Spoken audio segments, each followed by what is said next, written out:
शिखा बेटी अंदर जाओ, अंदर जाओ शिखा, अंदर शिखा। इल्लाह इल्लल्लाह मोहम्मद रसूलुल्लाह।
बंदे सुन हिंदू मुस्लिम का मतलब है क्या, एक मंदिर मगर रास्ते हैं जुदा, तू जिए तो तिरंगे के खातिर जिए और मरे तो तिरंगा कफन हो तेरा।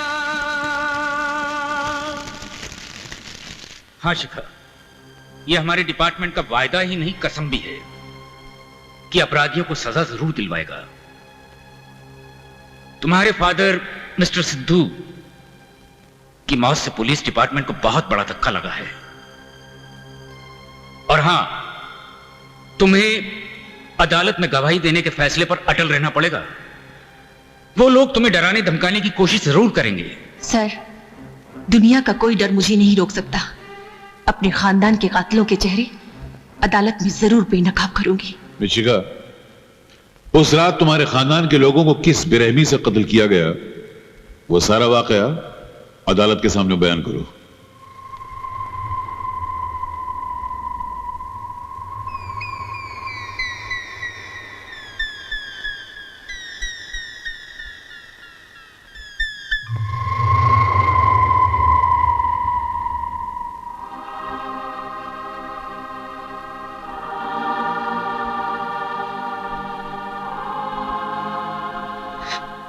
योर ऑनर, उस मनहूस रात को मेरे हाथों पर मेहंदी लग रही थी, लेकिन हत्यारों ने मेरे हाथों पर मेरे खानदान के खून का रंग चढ़ा दिया।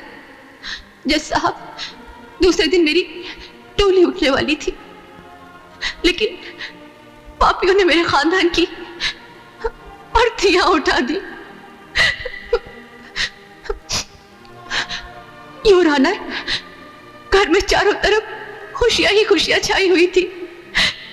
मेरी सहेलियां गीत गा रही थी कि अचानक गोलियों की आवाजों ने सबको हैरान कर दिया। और इससे पहले कि कोई कुछ समझ पाए, 5 शैतान अपने हाथों में बंदूकें लिए मेरे घर में घुस आए और देखते ही देखते मेरे डैडी, मम्मी, भैया, भाभी और अली अंकल के साथ 8 मेहमानों की लाशें जमीन पर बिछा दी। मैं अपने मासूम भतीजे सनी और सहेली रजिया के साथ जमीन पर पड़ी लाशों को देखती ही रही। जज साहब, सारा खानदान खून में नहा गया।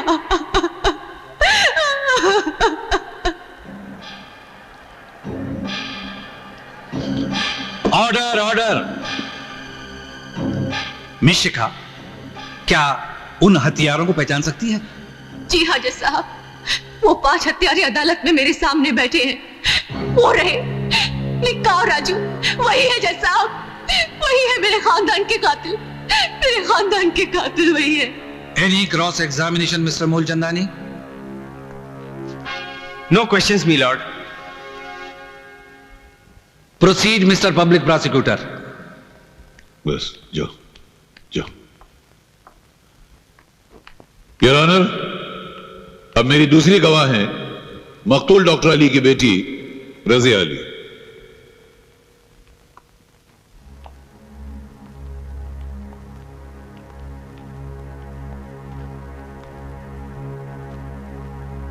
मिस रजिया, उस रात आप मौके वारदात पर मौजूद थी। सारा वाकया आपने अपनी आंखों से देखा। हा? आपने जो कुछ देखा वो सब कुछ अदालत को हर भर बताइए। योर ऑनर, मैंने भी शिखा की तरह इन 5 कातिलों को गोलियां बरसाते हुए देखा, बेगुनाहों की लाशें बिछी हुई देखी। मेरे डैडी डॉक्टर अली भी उन्हीं बदकिस्मतों में शामिल थे। शिखा, सनी और मुझे यतीम बनाने वाले 5 आपके सामने बैठे हैं। इन्हें कभी माफ मत कीजिएगा जज साहब, इन्हें कभी माफ मत कीजिएगा।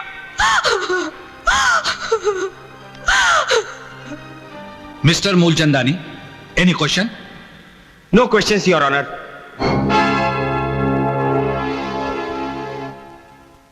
योर ऑनर, मेरा आखिरी गवाह ये मासूम सनी है जिसने वो वहशतनाक मंजर अपनी आंखों से देखा है। सनी बेटा, जिन लोगों ने तुम्हारी मम्मी और पापा का कत्ल किया था वो लोग अदालत के कमरे में हैं इस वक्त? जी हाँ अंकल। कहाँ हैं? वो लोग जो सामने बैठे हैं, इन लोगों ने मेरी मम्मी, पापा, दादी और अली दादा के साथ मेरे दद्दू को भी मारा था। तुम्हारे दादू का कत्ल किसने किया था? वो जो कोट पहने बैठा है। मुझे भी एक गन दे दो अंकल, मैं इन सबको मार दूंगा। इन लोगों ने मेरे दद्दू को मारा है, इन लोगों ने मेरे दद्दू को मारा है अंकल, इन लोगों ने मेरे दद्दू को मारा है। मैं इन सबको मार दूंगा अंकल, मैं इन सबको मार दूंगा। मिस्टर मूलचंदानी? योर ऑनर, बच्चे को परेशान नहीं करना चाहता। बड़ा मासूम और प्यारा बच्चा है। जितना सीख कर आया था उतना ही बोल सका बेचारा। ये अदालत कल तक के लिए बर्खास्त की जाती है। योर ऑनर,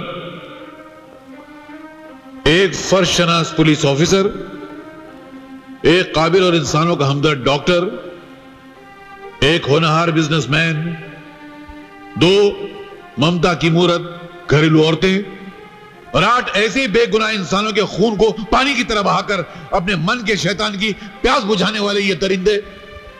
सर, अगर इंसानों की जिंदगी का फैसला करने वाला कानून खुद भी जिंदा है तो वो कानून एक मर्तबा अपने सीने पर हाथ रखकर अपने दिल से पूछे कि ये दरिंदे इस दुनिया में एक पल भी जिंदा रहने का हक रखते हैं?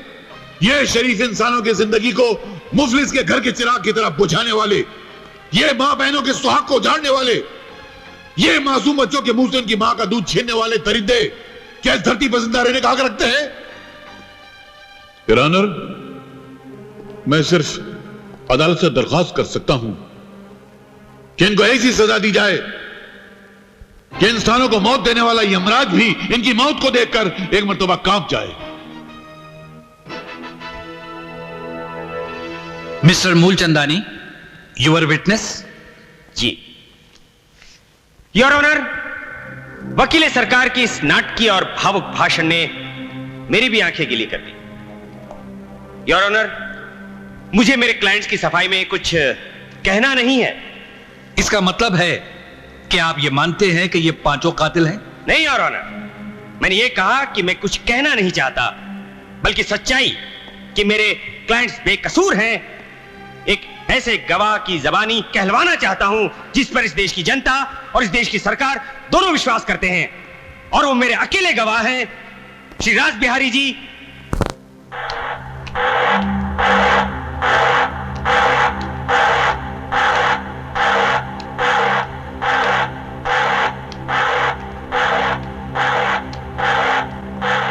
आदरणीय जी, आप हमारे क्लाइंट्स की बेगुनाही के बारे में अदालत से क्या कहना चाहेंगे? न्यायमूर्ति महोदय, जहां हत्याओं की घटना ने मुझे दुख पहुंचाया है, वहीं इस सूचना ने अचरज में डाल दिया है कि हत्याओं के दोषी श्री नेकीराम जी, गुल्लू पहलवान, राजा भाई, चंदू और विक्रम को ठहराया पतित वारदात की रात ये पांचों महानुभाव मेरे मेहमान थे, क्योंकि उस दिन मेरी बेटी की सगाई थी। शाम 7 बजे से लेकर सुबह 4 बजे तक ये मेरे साथ थे। उस रात एक वीडियो कैसेट भी तैयार किया गया था, वो मैं अदालत के सामने प्रस्तुत करता हूं, जिसे देखने के बाद अदालत को यह विश्वास हो जाएगा कि ये पांचों निर्दोष हैं।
तमाम गवाहों के बयानात, दोनों पक्षों की बहस और सबूतों के मुआयने के बाद यह अदालत इस नतीजे पर पहुंची है कि वकील सरकार जुर्म साबित करने में नाकाम रहे।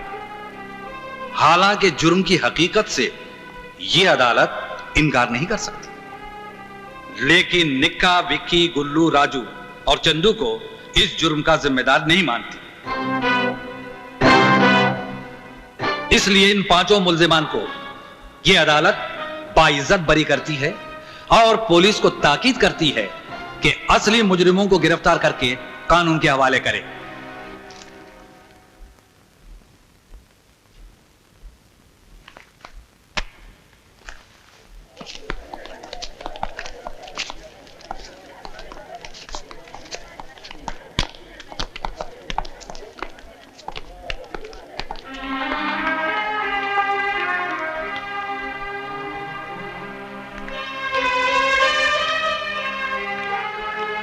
क्या हुआ तुम्हारे इंसाफ दिलाने का वादा सागर?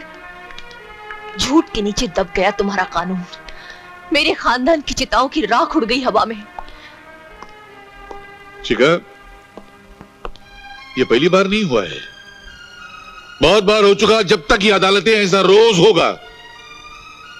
सच्चाई एक जवान पागल औरत की तरह है जो सड़कों पे बेसहारा घूमती फिरती है और जिसके जब मन में आता है उसका बलात्कार कर देता है। मगर अब सच्चाई का जिस्म बहुत कमजोर हो गया है, झूठ और मक्कारी के जरासीम ने उसे बीमार कर दिया है। बहुत बीमार हो गई है वो, बहुत कमजोर हो गई है, मर जाएगी लगता है एक दिन सच्चाई को।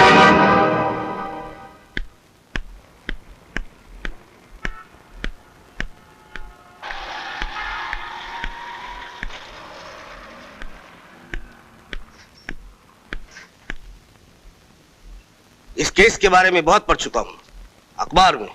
तो आप मेरा केस लड़ेंगे वकील साहब? मेरा पेशा यही है मिस शिखा। आपने तो सुना ही होगा कि मैं बहुत महंगा वकील हूं, क्योंकि मुझे केस हारने की आदत नहीं है। वकील साहब, जीत की कोई भी कीमत नहीं हो सकती, और हार का जुर्माना कुछ भी हो, हार ही होता है। आपकी फीस कुछ भी हो, मैं अदा करने को तैयार हूं, लेकिन आपको एक गारंटी देनी होगी कि आप मेरे खानदान के हत्यारों को सजा जरूर दिलवाएंगे। गारंटी तो दुनिया का कोई भी वकील नहीं दे सकता। कभी कभी बड़े से बड़ा काबिल वकील भी जज की बेवकूफी की वजह से केस हार जाता है। मैं तो ईमानदारी और मेहनत से केस लड़ने का वादा जरूर कर सकता हूँ। थैंक यू वकील साहब।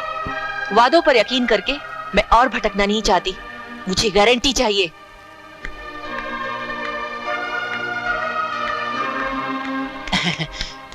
अरे बीबी ने वकीलों के चक्कर छोड़ो। वो पैसा खाएंगे और केस हारने के बाद सॉरी कहकर या फिर कंधे उचकाकर चले जाएंगे। हाँ, अगर काम की गारंटी चाहिए तो हम दे सकते हैं, केवल मायाराम। अब आपने वचन दे ही दिया है तो कुछ ना कुछ तो करना ही पड़ेगा। वरना मेरी समझ में ये नहीं आता कि ये सरकार कैसे चलेगी। दयाराम जी, सरकार चलाने की चिंता सरकार पर छोड़ दीजिए। मुझे सिर्फ इतना बता दीजिए कि मुझे न्याय किस तरह दिलवाएंगे। अरे उस पापी झूठे मक्कार रास बिहारी का बयान बदलवा कर।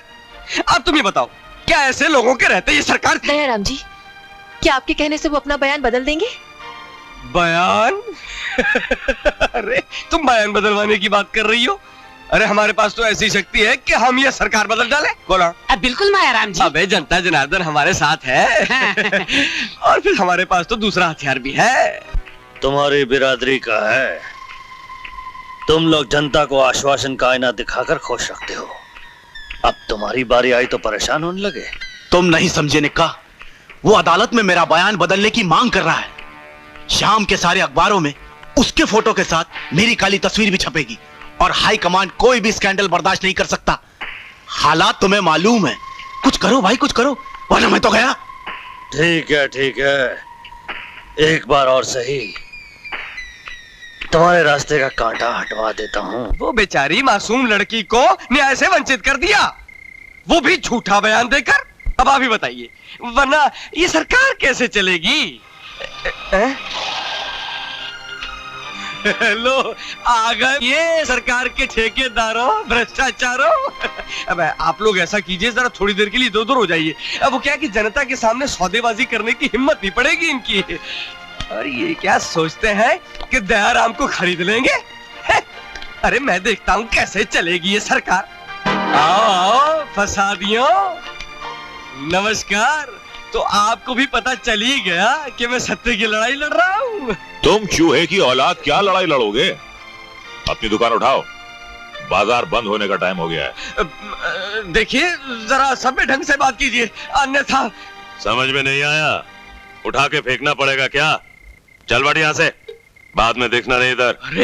अरे कोई देखने वाला नहीं है? अरे इस अन्याय को कोई रोकने वाला है कि नहीं? अरे ये सरकार कैसे चलेगी? अरे सरकार चले के नहीं चले, लेकिन तू अभी यहाँ से नहीं चला तो अपने पैरों पर फिर नहीं चल सके। सुन ले ध्यान से। नहीं चंदू, देखो दयाराम, रास बिहारी हमारा आदमी है। हमारी बात तुम्हें माननी तो है ही, लेकिन तरीके दो हैं। एक हिंसा का जो ये कह रहा है, और एक प्रेम और अहिंसा का जो मैं कह रहा हूं। फैसला तुम्हारे हाथ में है। जी फैसला कैसा है? जिसने प्रेम और अहिंसा को भुला दिया, समझो हमारे बापू को भुला दिया, और बापू को भुलाकर ये सरकार तो क्या देश भी नहीं चल सकता। काफी समझदार हो। लेकिन सरकार, किंतु मेरे बारे में तो आप जानते ही हैं, मैं विपक्ष में रहा हूँ, 3 बार चुनाव हार चुका हूँ। मेरे घर की हालत भी घर की हालत भी ठीक हो जाएगी। चुनाव भी नहीं हारोगे, क्योंकि हमने फैसला किया इस बार टिकट तुम्हें दी जाएगी। बस अब आगे कुछ कहने की आवश्यकता नहीं है, वरना मेरी आंखें भीग जाएंगी। आपके प्रेम ने तो जैसे मुझे खरीद लिया है। कहिए क्या करना होगा? ये अनशन वंशन? अजी नहीं, कैसा अनशन? अजी रास बिहारी हमारे भाई हैं, और भाई के विरुद्ध अगर भाई खड़ा हो गया तो ये सरकार कैसे चलेगी? अरे लाओ, अरे जल लाओ, हम ये व्रत तोड़ते हैं। हमारे होते हुए जल नहीं। सरकार, मुझे लगता है कि ये सरकार जरूर चलेगी। अरे भाई दयाराम जी, आपने तो हमें डरा ही दिया था। अब ईमानदारी की बात तो यह है रासबिहारी जी कि मैंने सपने में भी नहीं सोचा था कि आप डर जाएंगे। अब अगर आप जैसे डर गए तो फिर ये सरकार कैसे चलेगी? चोर चोर की आड़ से डर गया। चलो भाई जल्दी करो, देर हो रही है। सुनिए, कहिए। आप ये शामियाना क्यों खाड़ रहे हैं? क्योंकि हमने लगाया था। लेकिन यहाँ पर तो दयाराम जी अनशन पर बैठे हुए हैं। अरे बैठे तो थे लेकिन उठ गए। आप कैसी बातें कर रहे हैं? वो इस तरह अनशन तोड़कर कैसे जा सकते हैं? हमें मालूम नहीं, महीने में 10 बार तो ऐसा ही होता है। हमारे पास शामियाना लगाने का ठेका है। अभी नेताजी कहाँ होंगे? अरे अपने घर में पार्टी चल रही है।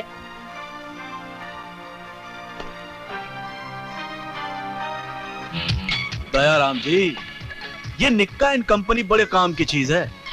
आपकी सारी जरूरतें पूरी करते हैं, बस कभी कभार इन्हें बचाना पड़ता है। वैसे सौदा महंगा नहीं है।